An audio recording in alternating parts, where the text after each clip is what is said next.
हर आदमी एक ही आवाज़ कह रहा है राहुल गांधी से, आप सच्चाई की आवाज़ मत दबाओ, आप सच्चाई की आवाज़ उठाते रहो, चाहे इसके लिए आपको कोई भी कुर्बानी देनी पड़े। ऐसे ही हम सवाल भाजपा से पूछते हैं, वैसे दलाल मीडिया में घुमा देती है। हम नहीं घूमने वाले, अगर आप हमारी बात बहकाने का मौका नहीं दोगे। नहीं नहीं, ऐसे नहीं। जो भी आदमी सच बोलेगा उसके साथ यही होगा। अगर आज सच्चाई एकजुट होकर राहुल गांधी के साथ नहीं खड़ी हुई तो आने वाला वक्त ये संविधान को कुचल देंगे, लोकतंत्र खत्म हो जाएगा। अब साध्वी प्रज्ञा सिंह तो भाई बम फोड़ती है ना, बम फोड़ने वाले कोई आतंकवादी थोड़ी है। आतंकवादी आज हिंदुस्तान में वो है जो सच्चाई, आज जो गद्दार थे वो ईमानदारों को देशभक्ति का पाठ पढ़ा रहे हैं, और जो गद्दार थे आज वो देशभक्त बने बैठे हैं। डरो मत का नारा ये है कि पूरा हिंदुस्तान, कांग्रेस पार्टी, यूथ कांग्रेस, एक एक बच्चा गृहिणियां, किसान, हर आदमी एक ही आवाज़ कह रहा है राहुल गांधी से, आप सच्चाई की आवाज़ मत दबाओ, आप सच्चाई की आवाज़ उठाते रहो, चाहे इसके लिए आपको कोई भी कुर्बानी देनी पड़े। हिंदुस्तान का हर इंसान राहुल गांधी के साथ खड़ा है। उसके लिए आज हमने संसद घेराव का किया है कि ये बेरोजगारी, महंगाई और किसानों की बात ना करके राहुल गांधी जो उनकी आवाज़ उठा रहा है, उनके पीछे पड़ रहे हैं, किसी तरह उनकी संसद सदस्य खत्म हो या उनको जेल भेजा जाए। एक जो आदमी सच्चाई बोल रहा है उसके साथ ही है। मैं कह रहा हूँ हिंदुस्तान में जो भी आदमी सच बोलेगा उसके साथ यही होगा। अगर आज सच्चाई एकजुट होकर राहुल गांधी के साथ नहीं खड़ी हुई तो आने वाला वक्त ये संविधान को कुचल देंगे, लोकतंत्र खत्म हो जाएगा। राहुल जी वापसी कर पाएंगे सदन में? राहुल जी को दोबारा चुनाव भी लड़ना पड़ा तो इससे भी कई लाख गुना ज्यादा वोटों से जीत के आएंगे। मैं कह रहा हूँ अगर वो लड़के आए तो इससे भी कई गुना ज्यादा वोट से लड़के आएंगे, लेकिन वो न्यायिक प्रक्रिया जो भी होगी उसका वो पालन करेंगे। हालात तो कह रही कि राहुल जी को अब समेट दिया है 24 के लिए। हम तो ये कह रहे हैं, हालात तो नरेंद्र मोदी जी ये कह रहे हैं कि 2024 के लिए हिंदुस्तान की जनता को ही समेट दिया है, गरीबी को समेट दिया है। मतलब एक बात बताओ, प्रधानमंत्री इतना झूठ बोलते हैं, सच्चाई जो बोल रहा है उसको संसद में बोलने नहीं दिया जा रहा है, उसकी आवाज़ दबाई जा रही है। उनका गुनाह सिर्फ इतना है, उन्होंने एक मांग की है, अगर किसी ने 20,000 करोड़ का घोटाला हुआ है तो उसका जवाब मांगा उन्होंने। महंगाई क्यों बढ़ रही है उसका जवाब मांगा है। घरेलू सिलेंडर के दाम बढ़ते जा रहे हैं, डॉलर ऊपर जा रहा है, डीजल पेट्रोल महंगा हो रहा है, किसान अपनी एमएसपी की मांग कर रहा है। सिर्फ उनका कसूर इतना है, वो एक सच्चाई की मांग कर रहे हैं, और जो भी सच्चाई की मांग करेगा उनको इन बीजेपी सरकार के केसों से लड़ना पड़ेगा। राहुल जी कहाँ खड़े कि साध्वी प्रज्ञा ठाकुर योग्य है सदन में, लेकिन राहुल गांधी योग्य नहीं है। यही तो बता, क्योंकि राहुल गांधी सच्चाई बोल, राहुल गांधी पे केस क्या है? उन्होंने एक भाषण में जो सच्चाई बोल दी कि गुजरात के लोग क्यों पाए जाते हैं, मोदी ही क्यों पाए जाते हैं। हम बोल रहे हैं कि क्यों घोटाले में नीरव मोदी पाया जाता है, ललित मोदी पाया जाता है, नरेंद्र मोदी पाए जाते हैं। तो आप बताइए, जब ये घोटाले में जो पाएगा उनका बोला जाएगा।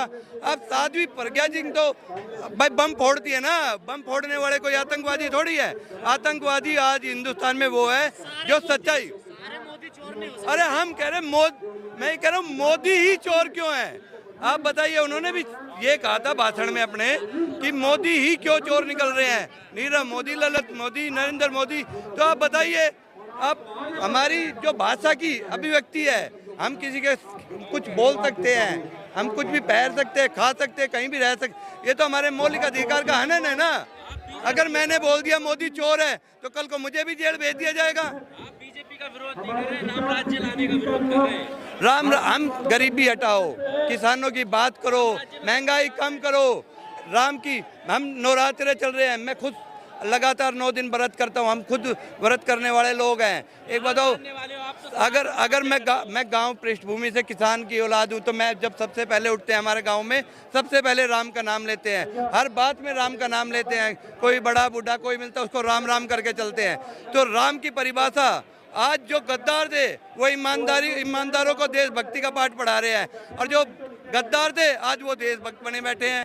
तो मैं कह रहा हूँ, उल्टा चोर कोतवाल को डांटे, ये पहली बार हम सुना था, आज वो मुहावरा देखने को मिल रहा है।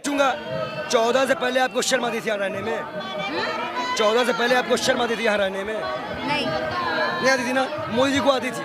अच्छा, उन्होंने बोला है चाइना में।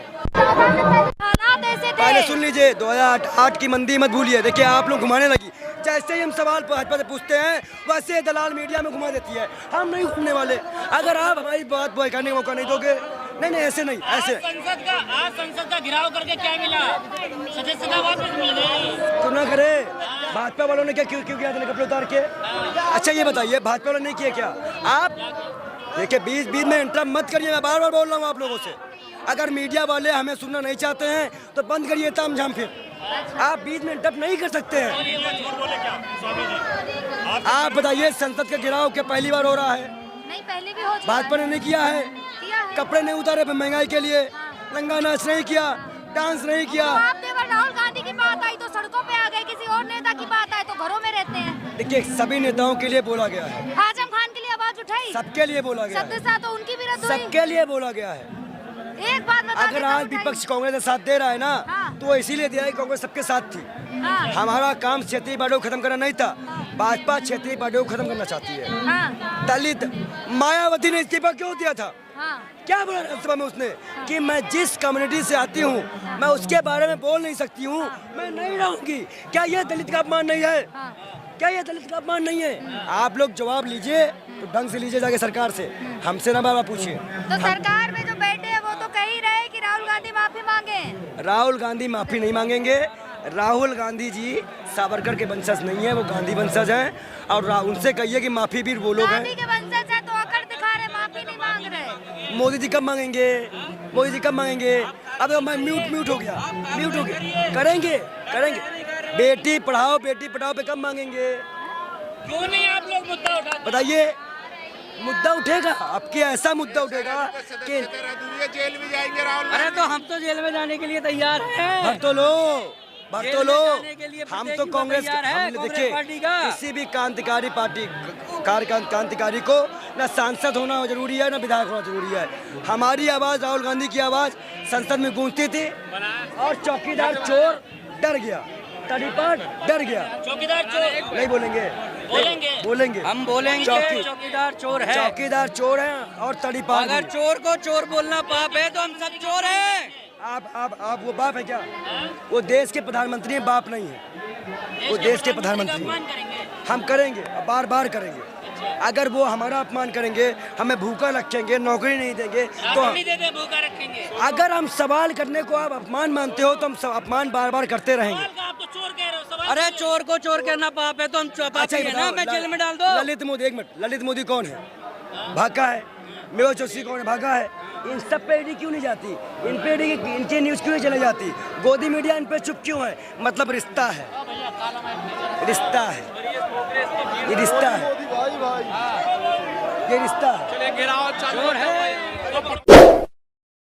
Subscribe now and press the bell icon. Never miss an update.